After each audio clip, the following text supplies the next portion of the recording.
Hello दोस्तों, एक बार फिर से स्वागत है हमारे यूट्यूब चैनल पर।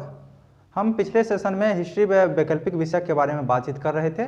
इस सेशन में भी हम वही बात करेंगे और धीरे धीरे हम क्या करेंगे कि इसको निरंतर जारी रखने के बाद हम लगभग 3 से 4 महीने में हिस्ट्री वैकल्पिक विषय का पूरा अध्ययन कर लेंगे। आप हमारा साथ दीजिए ताकि जल्दी से जल्दी हम इस विषय को कवर कर सके, क्योंकि सबसे पहले ऑप्शनल विषय की तैयारी करना ही जरूरी होता है। तो वैकल्पिक विषय को ध्यान में रखते हुए आज का जो टॉपिक होगा कि इतिहास अध्ययन करने का प्रभावी तरीका क्या हो सकता है।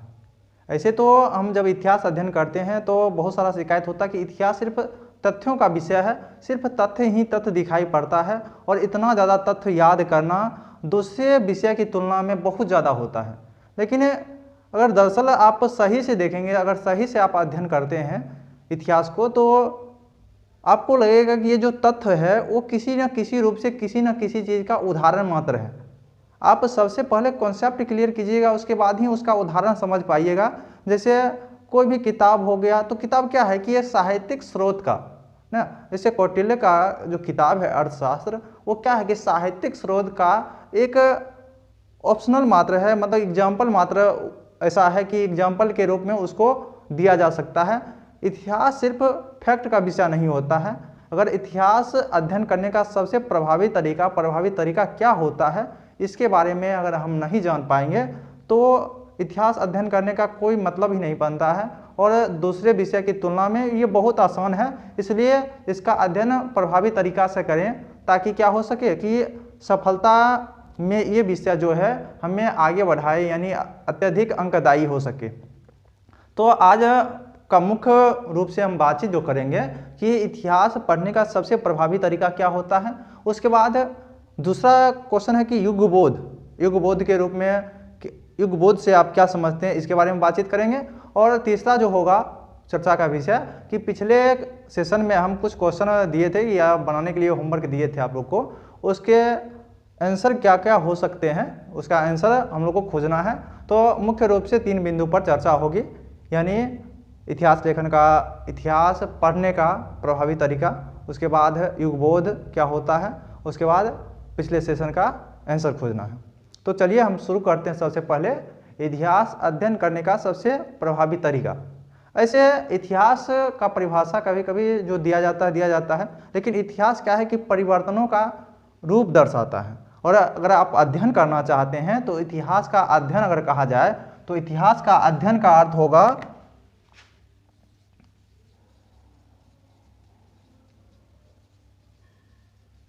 इतिहास का अध्ययन का कहेंगे तो क्या होगा कि किसी भी युग में ना, किसी भी युग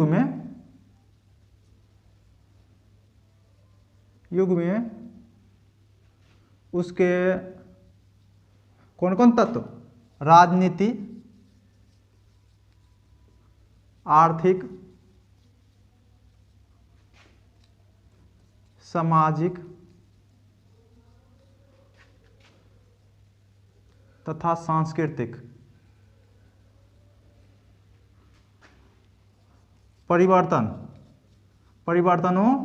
को रेखांकित करना ही इतिहास का अध्ययन है।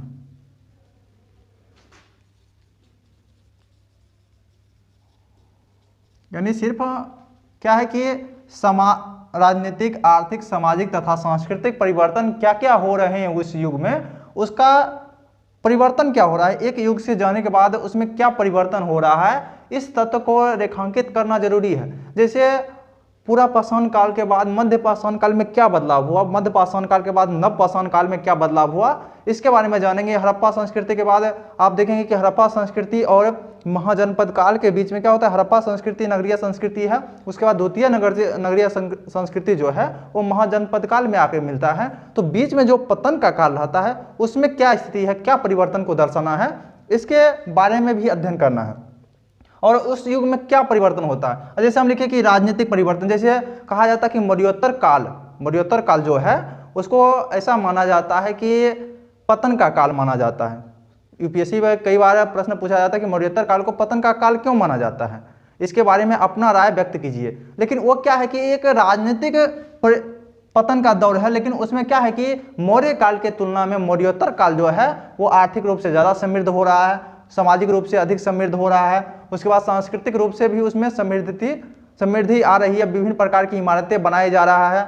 उसके बाद आर्थिक क्षेत्र में आप देखेंगे कि मुद्रा का प्रचलन बढ़ रहा है। आप देखे होंगे कि मौर्योत्तर काल में ही सबसे ज़्यादा मुद्रा का प्रचलन हुआ है।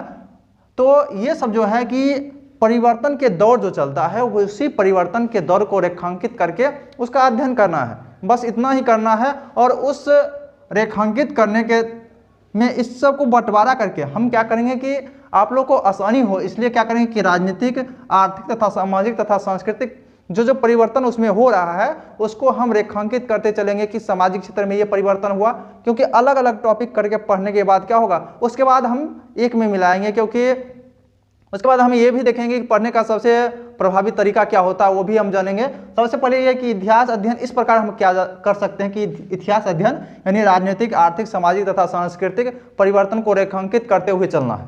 यही क्या है कि इतिहास का अध्ययन है। अब अलग अलग कालों में अलग अलग प्रकार से रेखांकित किया जा सकता है। अगर आप पाठ्यक्रम की बात करेंगे तो पाठ्यक्रम आप ध्यान रखिए कि पाठ्यक्रम जो भी आपका हो, अगर आप यूपीएससी की तैयारी कर रहे हैं तो वो आप पाठ्यक्रम जो इतिहास वैकल्पिक विषय का है उसका आप पाठ्यक्रम का एक फोटोकॉपी आपके पास रहना चाहिए। बीपीएससी की तैयारी कर रहे हैं उसमें भी होना चाहिए, लेकिन कुछ ही अंतर है, ज़्यादा अंतर नहीं है। विश्व इतिहास में जाकर कुछ अंतर होता है, लेकिन शुरू से लेकर अंत तक में ज़्यादा अंतर नहीं है दोनों के सिलेबस में। यही है कि स्टेप क्वेश्चन स्टेप का अथी होता है कि जो क्वेश्चन होता है कि क्वेश्चन का तरीका, पूछने का तरीका जो होता है दोनों का अलग अलग होता है।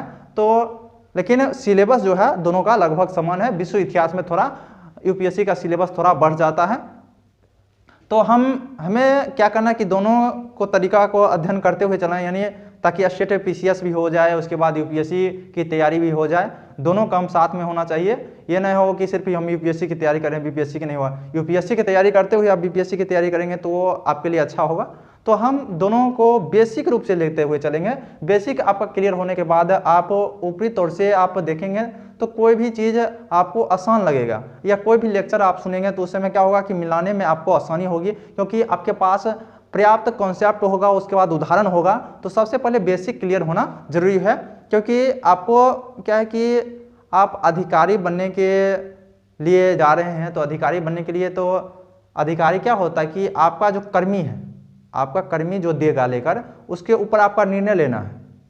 अगर आप कोई अधिकारी बन जाते हैं तो आपका कर्मी क्या है कि अगर जैसे आप शिक्षा पदाधिकारी बन जाते हैं तो आपको ये जानना जरूरी नहीं है कि जिले में कितने स्कूल हैं या प्रखंड में कितने स्कूल हैं।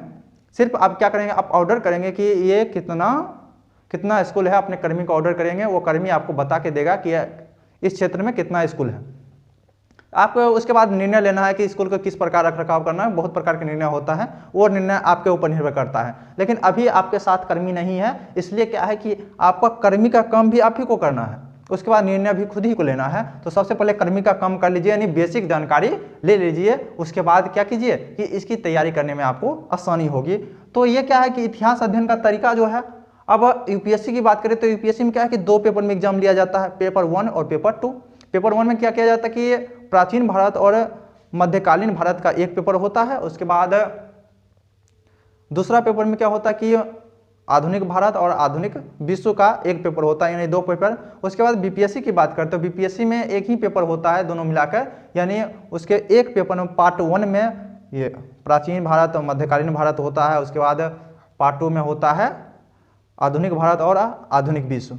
तो ये दोनों का लगभग है ये समान ही रहता है, लेकिन यूपीएससी में सवाल प्रश्न पूछने का दायरा जो होता है वो बढ़ जाता है। तो इसी का ध्यान में रखते हुए हमें अध्ययन करना भी है, और अध्ययन जब प्रभावी रूप से कर पाएंगे तो धीरे धीरे लिखने की शैली भी हम विकसित कर पाएंगे कि लिखेंगे कैसे। तो साथ साथ मेहनत करते हुए चलते हैं, दोनों मिलकर मेहनत करते हैं तो क्या होगा कि परिणाम तो अच्छा जरूर निकलेगा।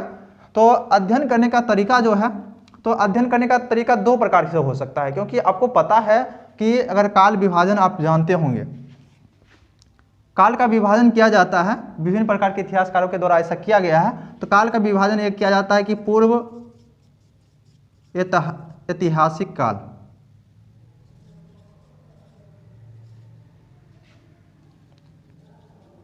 उसके बाद आद्य होता है, आद्य ऐतिहासिक काल। उसके बाद ऐतिहासिक काल। ये जो है इसको पढ़ने का तरीका सबका अलग अलग होना चाहिए।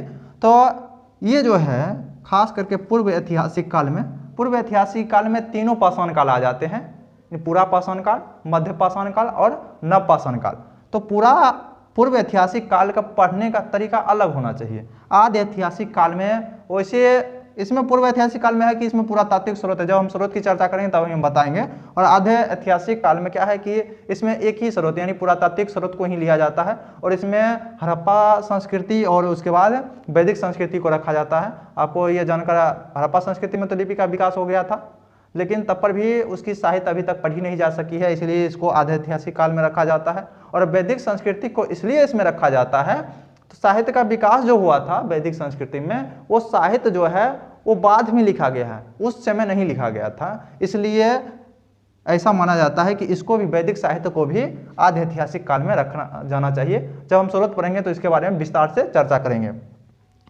तो ये दोनों का अध्ययन जो है वो अलग तरीका से करेंगे। उसके बाद पूर्व ऐतिहासिक काल का अध्ययन अलग तरीका से किया जाएगा। अलग तरीका यानी ज़्यादा अलग नहीं होगा, कुछ कुछ अलग होगा। तो जैसे पूर्व ऐतिहासिक काल का अध्ययन हम कैसे करेंगे, यानी पाषाण काल का अध्ययन करेंगे, तो 3-4 टॉपिक जो है उसके बारे में देखेंगे। तो सबसे पहले देखेंगे कि सबसे पहले लिखते हैं जलवायु में परिवर्तन। जलवायु में परिवर्तन, क्योंकि आपको पता है कि जब तक हड़प्पा संस्कृति शुरू नहीं हुई है, उसके बाद में भी ताम्रपाषाण काल है, उससे पहले बहुत लाखों वर्ष पहले क्या हुआ था और जलवायु में क्या क्या परिवर्तन हुआ था, कौन कौन युग का शुरुआत हुआ, तो इसके बारे में यानी जलवायु परिवर्तन के बारे में क्या किस में पढ़ना है। सबसे पहले देखना है जलवायु परिवर्तन कैसे हुआ। उसके बाद जीविकोपार्जन, जीविकोपार्जन। तो जीविकोपार्जन यानी पहले क्या था कि पहले सिर्फ शिकार करते थे ना, शिकार करने के बाद शिकार करने मतलब कि शिकार करना और खाना सिर्फ काम था उनका, यानी खाद्य संग्राहक की भूमिका बाद में आती है, यानी कृषि का विकास बाद में होता है। तो शुरू में देखेंगे कि शिकारी, और उसके बाद शिकार करने के बाद क्या हुआ कि खाद्य संग्राहक भी बन गए कि अधिक दिन तक उसको क्या किया जाए कि उस खाद्य को रखने बाद अधिक दिन तक वो बचेगा भी और उसको खाने के बाद हम जीवित रह सकते, क्योंकि जीवित रहने के लिए भोजन बहुत ज़्यादा जरूरी चीज़ है। उसके बाद भोजन के बाद क्या क्या आता है, कपड़ा, जो भी चीज़ हो वो बाद की व्यवस्था है, लेकिन सबसे पहले भोजन और जल होना बहुत ज़रूरी है। तो जहाँ जहाँ भोजन होगा, जहाँ जहाँ जल होगा, वहाँ वहाँ क्या होगा कि व्यक्ति जाके निवास करेगा। जैसे पाषाण काल है तो पाषाण काल आप आसानी से आंसर आप इसका लगा सकते हैं कि अनुमान लगा सकते हैं ऐसा कि कहाँ कहाँ पाषाण काल हो सकता है। जहाँ पत्थर होगा वहीं पाषाण काल होगा। तो ये तो या तो होगा जितना भी पठारी क्षेत्र है, पठारी क्षेत्र में हो सकता है, या पर्वतीय क्षेत्र में हो सकता है ना। उसके बाद ना धीरे धीरे ना, तो यानी जहाँ जहाँ पत्थर होगा वहाँ वहाँ पाषाण काल होगा, जहाँ जहाँ पत्थर नहीं होगा वहाँ पाषाण काल होने की कोई गुंजाइश नहीं है। तो आपको अगर भारत का मानचित्र अगर सही से आप अध्ययन किए होंगे तो आपको पता होगा कि कहाँ पठार है, कहाँ पर्वत है, तो आप आसानी से जान सकते हैं कि यहाँ यहाँ पाषाण काल हुआ होगा। और जहाँ मैदान है तो आप गंगा यमुना के दोआब क्षेत्र हो गया, उसके बाद कोसी गंडक का दोआब क्षेत्र हो गया, तो इस सब क्षेत्र में तो कभी भी पाषाण काल आ ही नहीं सकता है, एक आधो का अपवाद हो सकता है।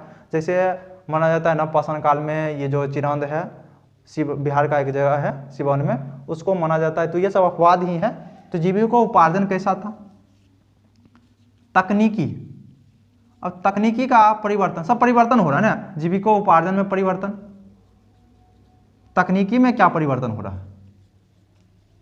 तकनीकी मतलब कि जो पत्थर बनाते थे ये मारने के लिए किसी भी पशु को, तो सबसे पहले बड़ा पत्थर था, उसके बाद धीरे धीरे छोटा पत्थर, उसके बाद सूक्ष्म पत्थर ना, तो सूक्ष्म पत्थर, उसके बाद ब्लेड फलक का पत्थर बनाया जाने लगा ताकि आसानी से काटने में हो। तो हम विभिन्न प्रकार जब स्रोत का अध्ययन करेंगे तो आपको आसानी होगा कि तकनीकी में क्या परिवर्तन हो रहा है। पहले बड़ा सा पत्थर हो रहा है, उसके बाद नुकीला बना रहा है, उसके बाद पतला बनाया जा रहा है, उसके बाद छोटा छोटा बनाया जा रहा है। मैग्रोलिथिक युग जो है उसमें देखेंगे छोटा छोटा ना, छोटा छोटा पत्थर का उपयोग किया जा रहा है। और धीरे धीरे धातु का, जैसे ही धातु का आता है विकास ना, तो धातु का विकास तक देखेंगे, तकनीकी परिवर्तन क्या हो रहा है ये। उसके बाद आप तो जानते हैं कि सामाजिक में परिवर्तन है, सामाजिक परिवर्तन और सांस्कृतिक परिवर्तन।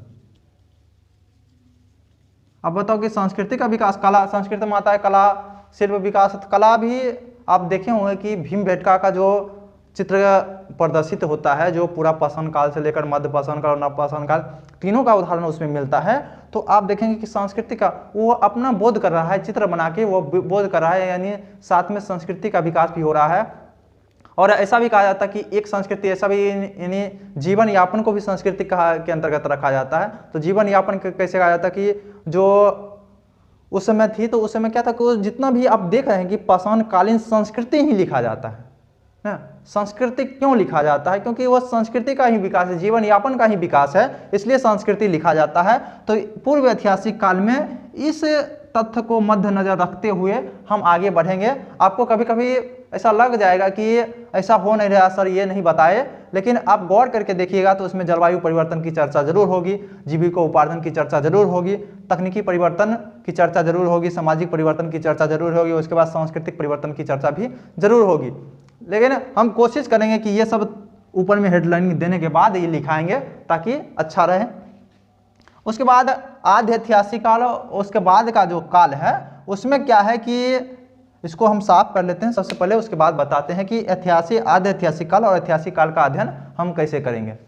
तो चलिए हम देखते हैं कि आद्य ऐतिहासिक काल के बाद के कालों को अध्ययन हम किस प्रकार करेंगे। तो अध्ययन यानी परिवर्तन के तौर पर कैसे रेखांकित किया जाएगा, इसके बारे में जानेंगे। तो हम पहले ही बताएं कि रेखांकित कैसे करना है। अपने रेखांकित लिख देते हैं।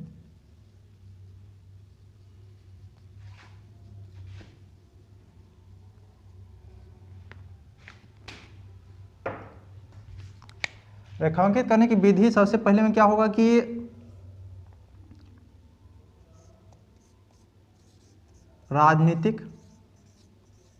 राजनीतिक परिवर्तन, उसके बाद दूसरा में होगा आर्थिक परिवर्तन, तीसरा सांस्कृतिक परिवर्तन, और चौथा जो होगा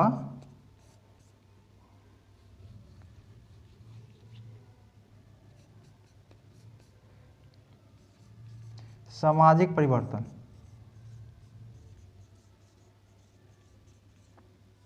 और इसके अंतर्गत क्या क्या अध्ययन होगा, यानी राजनीतिक के अध्ययन, राजनीतिक परिवर्तन के अंदर क्या क्या अध्ययन करना है। तो इसके अंदर क्या करना है कि ए नंबर में आप लिख सकते हैं कि राजनीतिक विस्तार, उसके बाद बी नंबर में शासन आप लिख सकते हैं। तो ये दोनों चीज का हम क्या करेंगे कि राजनीतिक परिवर्तन के दौरान अध्ययन करेंगे। उसके बाद आर्थिक परिवर्तन के दौरान क्या क्या अध्ययन करना है। इसके अंतर्गत सबसे पहले कृषि के बाद आपको पता है शिल्प एवं व्यापार,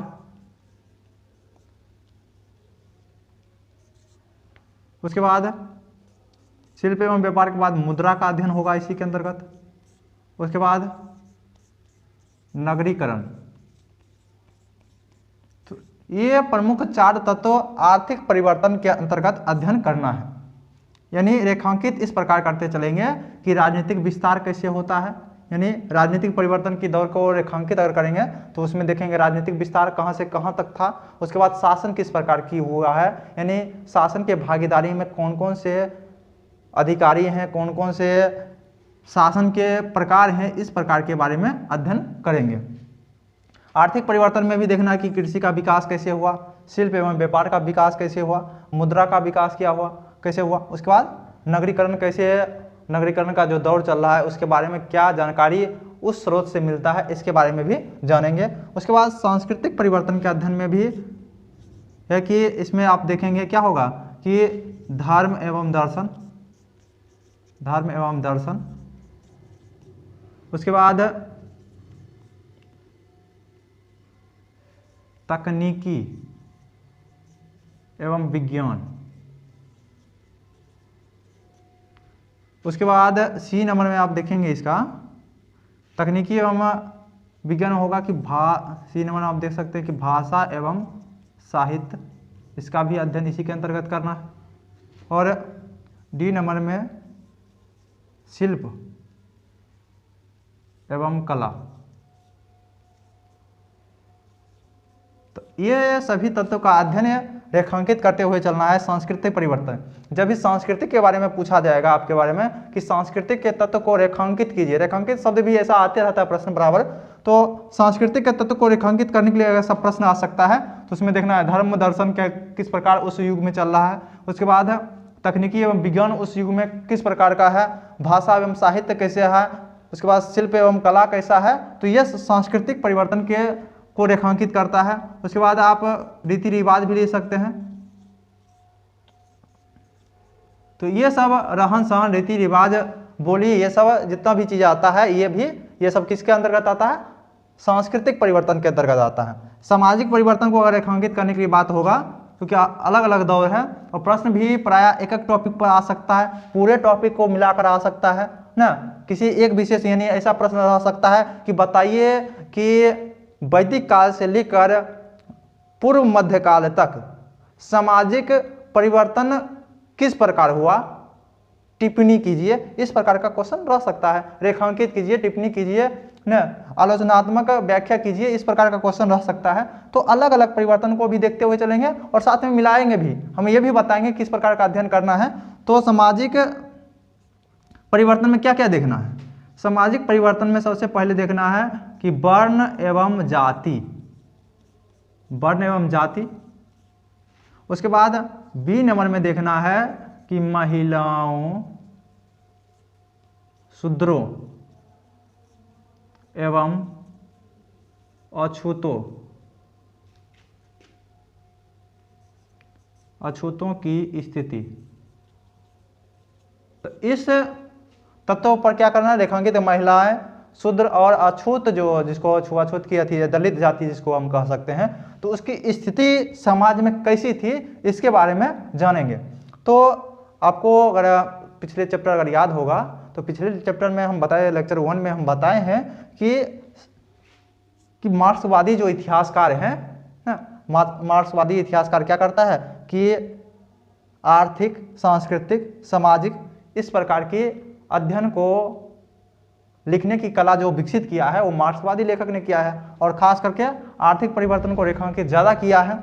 और बाकी सब अधिकतर इतिहासकार जो शुरुआती हुआ था, यानी साम्राज्यवादी इतिहासकार, उसके बाद राष्ट्रवादी इतिहासकार जो जितना भी थे, वो राजनीतिक परिवर्तन के दौर को सिर्फ रेखांकित करता है, लेकिन मार्क्सवादी इतिहासकार ये तीनों परिवर्तन को रेखांकित करता है। तो इसलिए पुस्तक कौन सा पढ़ना प्रभावी होगा? जो मार्क्सवादी इतिहासकार होंगे, क्योंकि उसमें तो राजनीतिक परिवर्तन का चर्चा तो मिल ही जाएगा।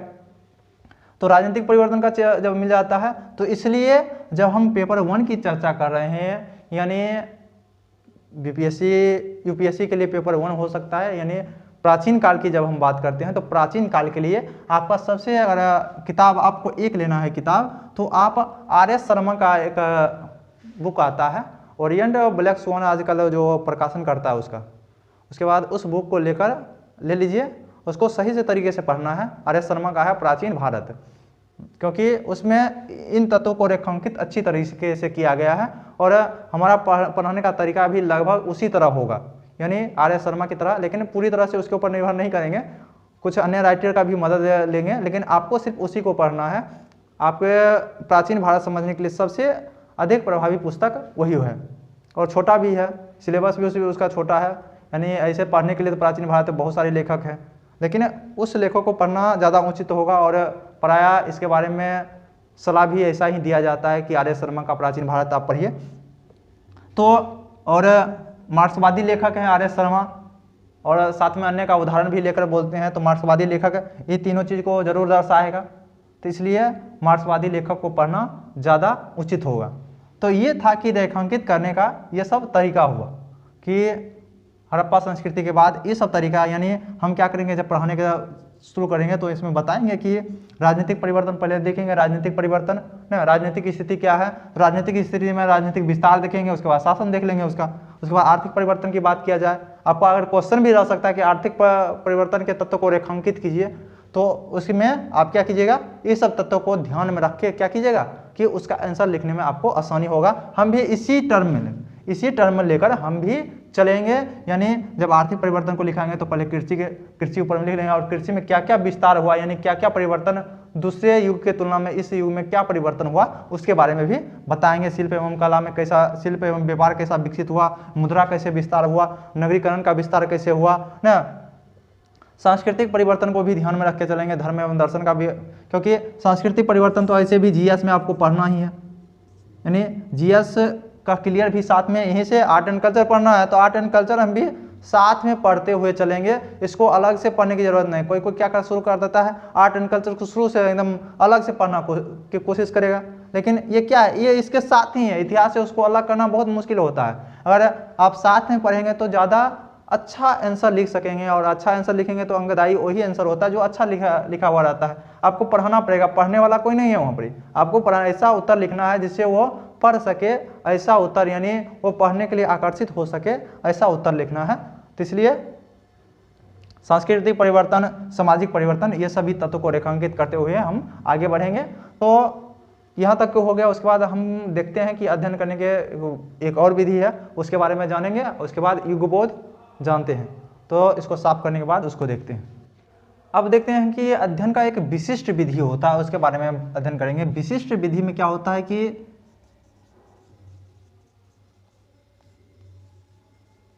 एक तो विधि वो तो हम पढ़ लिए, वो साधारण विधि हुआ। विशिष्ट विधि में क्या होता है कि एक तो होता है कि लंबत अध्ययन, और एक होता है क्षैतिज अध्ययन। तो प्रायः हम लोग क्या करते हैं कि अध्ययन करते हैं, लंबत अध्ययन करते हैं, यानी वैदिक पीरियड के बाद महाजनपद काल है, उसके बाद मौर्य काल, इस प्रकार की अध्ययन हम लंबत अध्ययन होता है कि कालक्रम के अनुसार हम अध्ययन करते हुए चलते हैं। लेकिन क्षैतिज अध्ययन क्या होता है कि सबसे पहले तो हमें लंबत अध्ययन करना ही चाहिए, लेकिन साथ साथ में क्षैतिज अध्ययन भी करना चाहिए। यानी दोनों को, यानी आप हड़प्पा संस्कृति की बात कर रहे हैं, हड़प्पा सभ्यता की बात कर रहे हैं, और साथ में वैदिक सभ्यता, दोनों के तत्व को रेखांकित करना है। यानी दोनों के तत्व को साथ में अगर मिला के देखना है कि क्या परिवर्तन हुआ है, और जब इस परिवर्तन को हम देखना शुरू कर देंगे कि क्या क्या परिवर्तन हुआ है उसके बीच में, तो क्या होगा कि क्षैतिज अध्ययन, यानी दोनों को मिलाकर भी अध्ययन किया जा सकता है। एक होता है लंबत अध्ययन, तो मुश्किल से आप सीधा सीधी करते हुए जाएंगे, ये परिवर्तन हुआ, लेकिन जब हम क्षैतिज अध्ययन करेंगे तो क्या होगा कि दोनों को मिलाने में आसानी होगा। और प्रायः यूपीएससी में इसी प्रकार का क्वेश्चन पूछा जाता है, दोनों को मिला देता है। यानी क्या करेगा कि प्राचीन भारत को आधुनिक भारत से मिला देगा, पता ही नहीं चलेगा कि आधुनिक भारत से क्वेश्चन से पूछा है या प्राचीन भारत से पूछा है। तो इसके लिए क्षैतिज अध्ययन बहुत जरूरी है। तो लंबत अध्ययन के साथ साथ हम क्या करेंगे, क्षैतिज अध्ययन भी करते हुए चलेंगे, यानी समांतर अध्ययन भी करते हुए चलेंगे। यानी पूरा पाषाण काल से शुरू करेंगे तो नीचे तक तो ले ही जाएंगे, लेकिन साथ साथ में मिलाकर भी चलेंगे। यानी अगर एक साथ अगर पूछा जाए कि बताइए कि प्राचीन काल में सामाजिक व्यवस्था किस प्रकार थी, विस्तार से समझाइए, इस प्रकार का क्वेश्चन रह सकता है। तो आप क्या कीजिएगा, पूरा पाषाण काल से लेकर यानी पूर्व मध्य काल तक के पीरियड को क्या करना है कि पूरी तरीके से आपको सामाजिक परिवर्तन को दर्शाना है। तो इसी प्रकार इसी को कहा जाता है क्षैतिज अध्ययन, यानी लगातार ऊपर से सिर्फ सामाजिक परिवर्तन को रेखांकित करना है। तो क्षैतिज यानी लंबत अध्ययन के साथ साथ क्षैतिज अध्ययन भी होना जरूरी है। हम कोशिश करेंगे क्या लंबत अध्ययन भी हो, साथ साथ में मिलाकर भी अध्ययन किया जा सके, ऐसा भी हम कोशिश करेंगे। उसके बाद एक और प्रश्न हम जो बात किए थे शुरू में ही, युगबोध की जानकारी। युगबोध का अर्थ होता है कि किसी भी जो कालक्रम चल रहा है, घटना चक्र चल रहा है, जो भी चल रहा है शुरू से लेकर अंत तक, वो किस युग में हो रहा है, उस समय भारतीय समाज में किस प्रकार की परिवर्तन हो रहा है। और आप ऐसा कह सकता है कि कहेंगे कि प्राचीन काल में मध्य पाषाण काल जो शुरू था, उस समय बहुत बड़ा इमारत बनाया गया, आप मानने के लिए तैयार नहीं होंगे, क्योंकि कहेंगे कि उस समय तो आदमी सिर्फ शिकार कर रहा था, वो बड़ा इमारत कैसे बनाएगा। तो इस प्रकार की जो तत्व जो है रेखांकित करने का, यानी आपको उस युग का बोध हो चुका है कि वो पाषाण काल है, उसमें पत्थर के उपकरण इस प्रकार की जो है, उस समय तकनीकी की उतना विकास नहीं हुआ था कि बड़ा सा इमारत बनाया जा सके। लेकिन धीरे धीरे जैसे जैसे यानी आगे बढ़ते जाएंगे तो नगरीय सभ्यता हुआ। नगरीय सभ्यता में किस प्रकार का विकास हुआ, जैसे आप पढ़ेंगे कि वैदिक काल का जितना भी साहित्य है उसमें ऐसा माना जाता है कि वो पूर्ण रूपेण से क्या है कि पुरातात्विक साक्ष्य के लिए उपयुक्त नहीं है, क्योंकि उस समय जिस समय उसका वर्णन किया जा रहा है कि इस प्रकार का, जैसे महाभारत का है, रामायण का है, तो ऐसा माना जाता है कि महाभारत का जो वर्णन है कि वो 5वीं सदी ईसा पूर्व से लेकर यानी गुप्त काल तक के भौतिक स्थिति को दर्शाता है। यानी सिर्फ वैदिक काल में ऐसा इमारत नहीं हो सकता है, इसी को कहा जाता है युगबोध। क्योंकि जितना भी लेखक होता है जो इतना विस्तार से लिखा, उसको तो कहने के लिए नहीं आया कि अशोक कहने के लिए आया कि हम साम्राज्य में ये किए हैं, या उसको रात में सपना आया कि हमारा साम्राज्य में ये किया, हमारा सम्राट अशोक बोल रहे हैं हमने साम्राज्य में ये किए थे, ये ऐसा परिवर्तन हुआ था। उसको कहाँ से ज्ञान आया? उसको ज्ञान आया पुरातात्विक स्रोत से। और पुरातात्विक स्रोत के रूप में हम आगे पढ़ेंगे, हम साहित्यिक स्रोत जो भी है, उसके बाद पुरातात्विक स्रोत है जो भी, उस स्रोत से कैसे वो जानकारी इकट्ठा किया, उसका अपना भी मत हो सकता है, या हम जिस लेखक का ले रहे हैं, जैसे हर्षचरित्र का बाणभट्टर होता है ना, तो बाणभट्टर उसका राजदरबारी कवि है या लेखक हैं, तो वो तो उसके बारे में सही ही लिखेगा, उसके बारे में विरोध में क्या लिख रहा है, उसके बाद दोनों के बीच में क्या उचित हो सकता है उसका निर्णय लेना ही आपका काम है। तो इसलिए दोनों तत्व को यानी युग बोध को भी जानकारी देना है। यानी ऐसा ना लिख दे कि उन्होंने ये किया वो किया। लिखने के लिए तो बहुत सारे लेखक क्या है, लिखने के लिए वो बहुत बड़ा चीज़ लिख सकता है। वो चूटी को भी हाथी के द्वारा प्रदर्शित किया जा सकता है। जैसे लेखक का ही एक कमाल है कि बराबर आप कहानी सुनते होंगे कि हाथी था, वो चींटी से लड़ाई होने के बाद कहा कि कभी भी फिसल सकते हैं, तो चींटी कहा कि एक दिन चींटी उसके सूंड में घुसने के बाद बोलता है कि अब बताओ कि कौन ज़्यादा ताकतवर है। तो उस समय चींटी को भी ज़्यादा ताकतवर माना जाता है। तो ऐसा आप बराबर बचपन में हमें कहते कि हम हाथी बन जाएंगे, हाथी इतना बड़ा बन जाएंगे, तो कहते कि हम चींटी बन के तुमको हरा देंगे। इस प्रकार की जो है ये लेखक का कमाल है। रामायण जो इतना प्रसिद्ध हुआ वो वाल्मीकि के चलते नहीं प्रसिद्ध हुआ, वो लेखक का कमाल है। जो रामचरित्र मानस तुलसीदास के द्वारा लिखा गया था वो अवधी भाषा में लिखा गया था। जिस समय संस्कृत भाषा में था उतना प्रसिद्ध नहीं था, लेकिन जिस समय अवधी भाषा में लिखा गया उस समय रामायण की प्रचलन बहुत ज़्यादा हुई। तो ये तो हम देखेंगे भक्ति आंदोलन जब देखेंगे तो इस प्रकार की चर्चा तो होती रहेगी। तो युग बोध का अर्थ यही हुआ कि आप जिस युग के बारे में पढ़ रहे हैं उसके बारे में पूरी जानकारी, यानी उस समय जो परिवर्तन हो रहा है वो उसका सही तर्क रूप से परिवर्तन को रेखांकित करना, या ऐसा ना बोला जाए कि क्योंकि इस समय जो आधुनिक भारत में हो रहा है या मध्यकालीन भारत तो ठीक है, आधुनिक भारत में जो हो रहा है तो उसके लिए कहने की ज़रूरत नहीं है, क्योंकि उसके लिए बहुत ज़्यादा प्रमाण है, इसलिए उसके लिए कहने की ज़रूरत नहीं है। लेकिन उससे पहले जितना भी लिखा गया है वो तो या तो राज दरबारी कवि लिखे गए या तो कोई अन्य यात्री आके लिखे हैं। तो विरोध में कौन, यात्री को भी यहाँ के समाज और संस्कृति के बारे में उतना जानकारी नहीं है, लेकिन लिख देते हैं। तो लिखने के लिए तो ठीक है, समाज के बारे में सही से जानकारी नहीं होने के बाद लिखेंगे तो वो किस प्रकार से लिख सकते हैं, और भारतीय जो राज दरबारी कवि हैं वो किस प्रकार से लिख सकते हैं। वो तो जब भी लिखेगा राजा का बड़ाई करते हुए लिखेगा। तो विभिन्न प्रकार की लेखन की कला विकसित हो सकती है। जैसे बराबर आपको प्रश्न कभी रह सकता है कि आप बताइए कि रामायण जो लिखा गया है कि राम को, एक इंटरव्यू हम देख रहे थे, किसी का इंटरव्यू था, वो जो ऐसे लाइव प्रसारण किया जाता है कि जो विभिन्न प्रकार की संस्था लेता है, तो उसमें बताया गया था कि अगर राम के अनुसार ही रामायण लिखा गया है और सीता के अनुसार लिखा जाता तो उस समय राम की स्थिति क्या होती। तो अपना लेखक का अपना ओपिनियन होता है कि किस प्रकार लिखा जाए। और देखे होंगे कि रामायण तो लिखा गया, उसमें राम की बहादुरी पर सिर्फ चर्चा की गई, सीता की करुण धारा पर चर्चा कोई नहीं की। विभिन्न प्रकार के कवि ने सीता के बारे में चर्चा की। उसके बाद लक्ष्मण की बीवी के बारे में कोई चर्चा नहीं किया था, तो लक्ष्मण की बीवी के बारे में भी चर्चा किया गया था। एक कवि है जो प्रसिद्ध कवि है, नाम याद नहीं आ रहा, वो लक्ष्मण की बीवी के बारे में लिखता है कि लक्ष्मण की बीवी का क्या हाल होगा 14 साल तक, वो किस प्रकार के से प्रताड़ित हुई होगी। तो इसके बारे में उसके बाद गौतम बुद्ध के पत्नी के बारे में भी लिखा गया उनके द्वारा।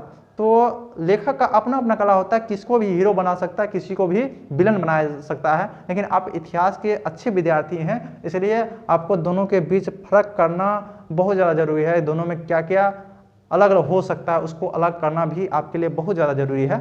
तो हमारे साथ पढ़ते रहिए, तो हम कोशिश करेंगे कि उस फर्क को अलग करने की कोशिश करेंगे कि क्या क्या दोनों में फ़र्क है। तो इतना तक युग बोध तक हो गया। और पिछले सेशन का आंसर इसके बाद हम देखते हैं। तो पिछले सेशन में हम बात किए थे कि राष्ट्रवाद, प्रश्न ये था कि राष्ट्रवाद, उसके बाद साम्राज्यवादी लेखक, राष्ट्रवादी लेखक, उसके बाद मार्क्सवादी लेखक में अगर अंतर किया जाए तो किस प्रकार अंतर किया जाएगा, इसके बारे में हम आप लोग को बोले थे लिख कर लाने के लिए। जो नए देख रहे हैं वीडियो को, पिछले वीडियो को जाकर देख लीजिए तो आपके लिए अच्छा रहेगा, क्योंकि शुरू से तैयारी करना है और साथ में नोट डाउन करते भी जाइए, शुरू से ही नोट्स बनाते जाइए। तो हम तीनों को लिख लेते हैं सबसे पहले, यानी सबसे पहले लिखते हैं साम्राज्यवादी, साम्राज्यवादी, उसके बाद राष्ट्रवादी,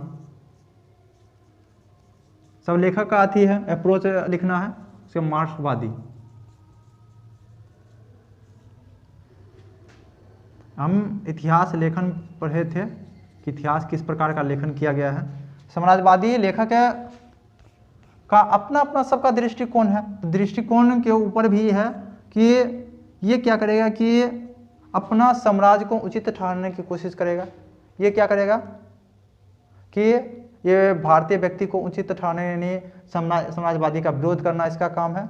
मार्क्सवादी का क्या काम है कि निचले वर्ग जो है उसको ऊंचे तबके की ओर ले जाने में, यानी उसके इतिहास में उसका क्या क्या भूमिका हुआ है निचले वर्ग का, उसके बारे में विस्तार से बताना, ये मार्क्सवादी का काम है। तो ये तीनों तत्वों का अलग अलग रेखांकन किया जा सकता है। रेखांकन के बारे में जानकारी हम लेते हैं। तो शुरू करते हैं कि सबका अपना अपना दृष्टिकोण है। तो सबसे पहले दृष्टिकोण को देखते हैं। दृष्टिकोण इसका क्या हो सकता है, ये साम्राज्यवाद यानी ब्रिटेन का गुणगान करेगा।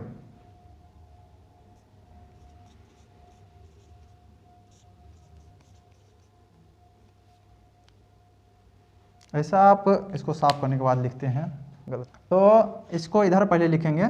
इसका मुख्य तत्व जो है यहाँ केंद्र लिखेंगे।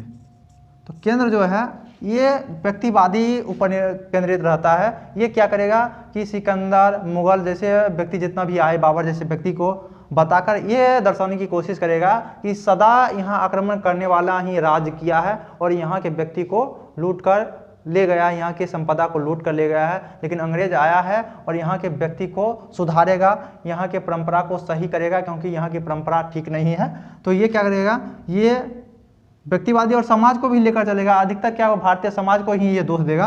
तो इसलिए ये समाज, इसका केंद्र क्या होगा, समाज होगा। लेकिन राष्ट्रवादी जो है ये व्यक्तिवादी के ऊपर लिखेगा। ये विभिन्न प्रकार के व्यक्तियों को लेकर, जैसे गौतम बुद्ध हो गया, महावीर हो गया ना, विभिन्न प्रकार के जो व्यक्तित्व है उसके बारे में, अशोक हो गया, चंद्रगुप्त मौर्य हो गया, उसके प्रकार का उदाहरण लेकर बताएंगे कि जब जब देश पर कुछ ही प्रकार की हानि हुई है तो ये सब इन व्यक्तियों ने ये काम किया है। तो ये व्यक्ति को केंद्र में रखकर करेगा। और मार्क्सवाद तो आपको पता ही, ये समाज को केंद्र में रखकर क्या करेगा, लेखन प्रक्रिया आरंभ करेगा। उसके बाद दूसरा आता है कि उद्देश्य क्या, उद्देश्य, इसका उद्देश्य जो है यह है कि साम्राज्यवाद को सही ठहराना। यानी जो साम्राज्य अभी भारत में साम्राज्यवाद जो स्थापित किया हुआ है, अपना साम्राज्य स्थापित किया गया है ब्रिटेन के द्वारा, उसको सही ठहराना इसका काम है। कि ब्रिटेन ही आया है भारतीय व्यक्ति को सही करने के लिए, क्योंकि शुरू से ही इस पे विदेशियों का शासन रहा है और इसलिए अब हमें शासन करना है और भारतीय स्थिति को सही करना है। और ये क्या करेगा, साम्राज्यवाद का विरोध करेगा।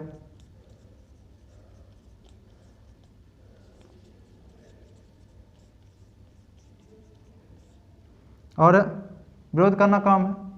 और लेकिन ये क्या करेगा, इसको ये दोनों से उतना मतलब नहीं है। ये क्या करेगा कि ये तो साम्राज्यवाद का सही ठहरा रहा है, ये साम्राज्यवाद का विरोध कर रहा है और इसका काम है कि इतिहास में निम्न वर्ग को स्थान दिलाना। यानी इसका उद्देश्य है कि इतिहास में निम्न वर्ग का अभी तक स्थान नहीं रहा है, उसके बारे में क्या करना है कि दर्शाना है कि इतिहास में निम्न वर्ग का कौन सा स्थान होना चाहिए, क्योंकि निम्न वर्ग ही क्या किया है, इतने बड़े साम्राज्य को विकसित करने में मदद की है, कृषि अर्थव्यवस्था है का कारण है। तो जो कर दे रहा है, कर तो निम्न व्यक्ति ही दे रहा है, इसी के कारण वहाँ के व्यक्ति उतना समृद्ध है जिसके कारण अधिक कर दे रहा है, इसलिए राजा ज़्यादा समृद्ध हो रहा है, ज़्यादा सेना, अस्थायी सेना रख रहा है। तो इस प्रकार निम्न वर्ग को स्थान दिलाने में मार्क्सवादी भूमिका रहता है। लेखन क्या होगा? लेखन जो है ये किस प्रकार की लेखन करेगा? ये किस प्रकार की लेखन करेगा, ये किस प्रकार की लेखन करेगा? तो ये क्या करेगा कि ये राजनीतिक लेखन करता है, सिर्फ ये भी राजनीतिक लेखन ही करता है। और ये क्या करता है? ये तीनों लेखन करेगा, सामाजिक, आर्थिक और सांस्कृतिक, ये तीनों प्रकार का लेखन करेगा। तो उसके बाद घटनाक्रम की बात किया जाए। घटनाक्रम क्या करेगा? ये परिस्थिति जो होता है, परिस्थिति को व्यक्ति से जोड़ेगा। ये भी वही करेगा, सेम टू सेम ये भी यही करेगा कि परिस्थिति को व्यक्ति से जोड़ेगा। लेकिन ये क्या करेगा कि परिस्थिति या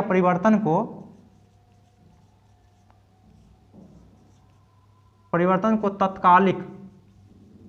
तत्कालिक मुद्दा से जोड़ेगा। यानी जैसे राष्ट्रवादी का मानना है कि जो महाजनपद काल है उस समय क्या हुआ था कि बौद्ध धर्म जो है, गौतम बुद्ध, महावीर जैसे व्यक्ति के होने के कारण क्या हुआ कि धीरे धीरे नगरीकरण की तरफ बढ़ रहा है, उसके चिंतन के कारण व्यक्ति ज़्यादा समृद्ध हो रहे थे।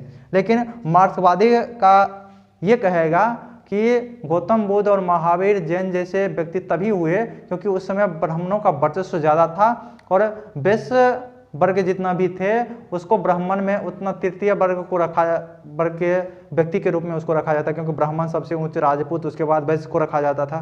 तो वैश्य के लिए एक नए धर्म का विकास होना जरूरी था। राजपूत भी द्वितीय वर्ग से ज़्यादा खुश नहीं था, वो प्रथम वर्ग को में आने में की कोशिश में लगे हुए थे। इसलिए दोनों जो आप देखेंगे कि गौतम बुद्ध हैं, उसके बाद महावीर जैन है, दोनों क्या है कि किसी न किसी राजा के पुत्र हैं या कोई भी राजा, सामान्य राजा का भी पुत्र है, तो वो भी क्या करते हैं कि वो एक नए धर्म का विकास करता है। और ये ऐसा का मानना है, लेकिन ये क्या है कि ये बताता है कि उस समय सामाजिक परिवर्तन ही ऐसा हो रहा था जिसके कारण गौतम बुद्ध और महावीर जैन जैसे व्यक्तियों का उस समय उत्पत्ति हुआ। तो ये क्या करेगा? परिस्थिति से जोड़कर दिखाएगा। तीनों में अतिवादी क्या है? अतिवादी, क्योंकि आलोचना भी करना है साथ में। तो अतिवादी क्या करेगा? ये साम्राज्यवाद को बढ़ चढ़ के भूमिका बताएगा, यानी ब्रिटेन का बढ़ चढ़ के क्या करेगा? ब्रिटेन का बढ़ चढ़ के भूमिका को दर्शाएगा या विशेषता बताएगा। भारत की बुराई भी करेगा, अतिवादी इसके अंतर्गत आता है। इसके बाद ये क्या करेगा? राष्ट्र का गुणगान, बहुत अधिक गुणगान कर देता है, राष्ट्र का अधिक गुणगान ये करेगा। उसके बाद इसका क्या है कि ये जितना भी मुद्दा देखेगा सभी मुद्दा को आर्थिक परिवर्तन से जोड़ना।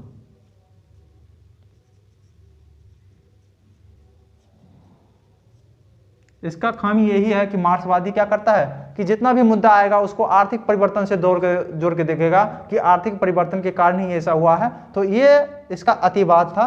तो शायद है कि इसी से आप पूरी तरह से आंसर निकाल सकते हैं। दो के बीच अंतर निकालने के लिए कहेगा तब पर भी आप निकाल सकते हैं। ये दोनों के बीच भी कहा जाएगा तो आप निकाल सकते हैं आंसर।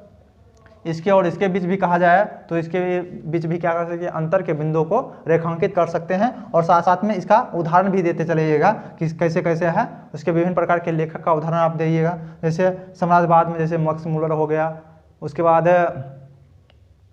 विभिन्न प्रकार जैसे मिल हो गया। मिल ने क्या किया था कि 3 काल को 3 बार विभाजन कर दिया था, शुरू से लेकर हिंदू काल, मुस्लिम काल, उसके बाद ब्रिटिश काल, 3 प्रकार का दर्शाया था। राष्ट्रवादी भी उसका समर्थन नहीं कर जाते, वो इसका विरोध नहीं कर पाए कि मिल सही विभाजन, गलत विभाजन किया या सही विभाजन किया है, वो सिर्फ सही विभाजन ही उसको बताया।